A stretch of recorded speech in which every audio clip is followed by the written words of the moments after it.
இவர் வந்து ரொம்ப ரொமான்டிக்காக இருக்க மாட்டார் அப்படின்னு சொன்னாங்க. பட் ஆனால் என்னென்ன ரொமான்ஸ் உங்களுக்கு உங்கள் ட்ரீமில் தேவைப்பட்டதோ அதெல்லாம் இந்த ஷோயில் உங்களுக்கு கிடைச்சதா? நீ தலையாட்டாத பூவி. ஓகேயா? உங்களுக்கு கிடைச்சது. ஒருத்தர் பீச்சே வந்து காட்டி கல்யாணம் பண்ணேன்னு சொன்னாங்க.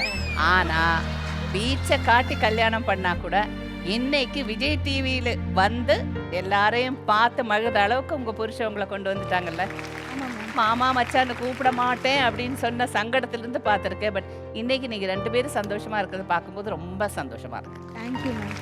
அண்ட் மீரா எல்லாருமே யங் கப்புள், நீங்கள் தான் கொஞ்சம் சீனியர் கப்புள், அவ்வளோதான். ஹஸ்பண்ட் ஒய்ஃபை தெரிஞ்சு புரிஞ்சு இனிமே நமக்கு ஒன்றுமே இல்லை, நம்ம நியூட்ரலாக போன மாதிரி இருக்கும். பட் ஆனால் இங்கே வந்துட்டு திருப்பி ரொமான்ஸ் கிடைச்சது இல்லை மிஸ்டர் மிஸ்ஸஸ் சின்ன திரையில். எஸ் மேம், நிஜமா அது ஒரு இங்கே வந்ததுக்கு அப்புறமா தான் நாங்கள் வந்து ஹஸ்பண்ட் அண்ட் ஒய்ஃப்குள்ள ஒரு கெமிஸ்ட்ரி நல்ல அண்டர்ஸ்டாண்டிங் வந்துருங்க. இவர் அழகா நம்ம கோபிஜி எடுத்திருக்காங்க. மீரா எவ்வளோ எவ்வளோ பியூட்டிஃபுல்லாக இருக்கு தெரியுமா அந்த expression. Keep it up the romance. Sure ma'am. Okay, தாமரையோட பேச்சிலிருந்து அவங்களோட hard work from to A to Z. நீங்கள் இப்போ இருக்கீங்கன்னா என்னை பொறுத்த வரைக்கும் நீங்கள் இசட்டில் மேலேயில் தான் இருக்கீங்க. அதை வந்து கண்டினியூ ஆகணும்னா நமக்கு ஒரு ஃபேமிலி சப்போர்ட்டுங்கிறது ரொம்ப முக்கியம். அது வந்து ஐயா ரொம்ப நல்லாவே பியூட்டிஃபுல்லாக அவர் கொடுத்துட்டு இருக்கு. பட் ஆனால் நீங்கள் 2 பேரும் இந்த ஸ்டேஜில் எப்படி இருந்தீங்களோ அப்படியே இருங்க. எல்லாருக்கும் எனக்கு ஈக்குவலி என் மனசில் இடம் இருக்குது.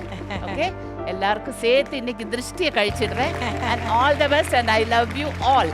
Love you too ma'am. Thank you ma'am. அண்ணா முதல்ல ராதா மேம்க்கு ஒரு தேங்க்ஸ். கண்டிப்பாண்ணா. இவ்வளோ ஞாபகம் வச்சு ஃப்ரம் டே ஒன்லேருந்து அவ்வளோத்தையும் சொன்னாங்க.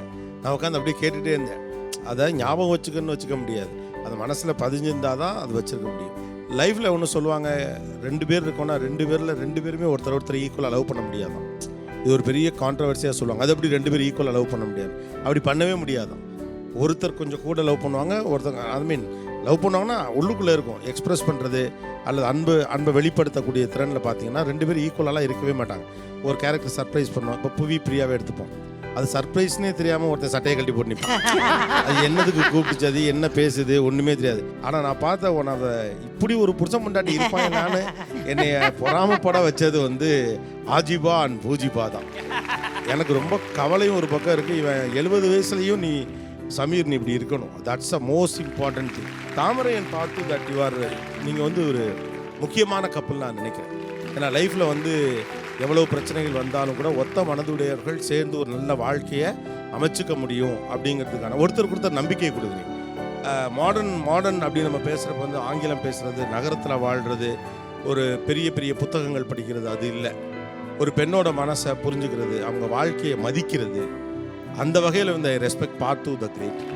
அடுத்தது பக்திமான். எனக்கு ரொம்ப ஆச்சரியமாக இருக்குது. அவளுக்கு நீ இது வரைக்கும் ஒரு தங்க கிஃப்ட் கூட வாங்கி கொடுக்கலையான்னு. தங்கங்கிறது பொருள் அல்ல. பட் என்னன்னு கேட்டால் இந்த ஷோவில் நான் உங்ககிட்ட பார்த்த ஒரு விஷயம்னா, எதை ரொம்ப பெருசுன்னு நினச்சோமோ ரொம்ப சின்னதாக தெரியும். என் மனைவிக்கு நகை வாங்கி கொடுத்தா தான் பிடிக்கும் அப்படின்னு நம்ம நினச்சிட்டு இருந்திருப்போம். இல்லை நீ சைட்லேருந்து பார்த்தாலே போதும், எனக்கு நீ பக்கத்தில் இருந்தாலே போதும் அப்படிங்கிறதாக தெரிஞ்சிருக்கலாம். அப்புறம் எது நமக்கு பிடிக்காதுங்கிறத வந்து சந்தர்ப்பங்கள் தான் சொல்லும். அந்த சந்தர்ப்பங்கள் அதுவாக அமைஞ்சாதான் உண்டு.